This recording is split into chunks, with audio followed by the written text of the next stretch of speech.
గురువు లగ్నం నుంచి కానీ చంద్రుడి నుంచి కానీ గోచార రీత్యా ఏ రాశిలోకైతే ఉందో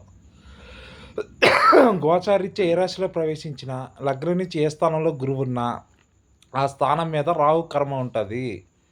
గురువు పుట్టిన నక్షత్రం పుష్యమి నక్షత్రం.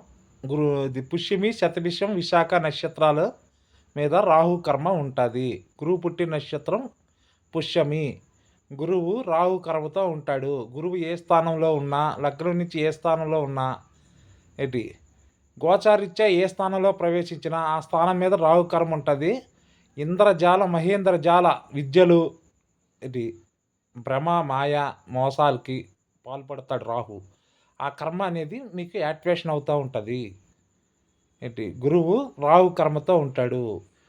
పుష్యమి నక్షత్రం అంటే ఆత్మలు బయటకు వచ్చేదానికి ఒక గేట్ అది. పుష్యమి నక్షత్రం అనేది ఆత్మలు బయటకు వచ్చే గేట్ అది. పుష్యమి నక్షత్రం మీద రాహు కర్మ ఉంది. గురువు పుట్టింది పుష్యమి నక్షత్రం. హరికృష్ణ ఆస్ట్రాలజర్.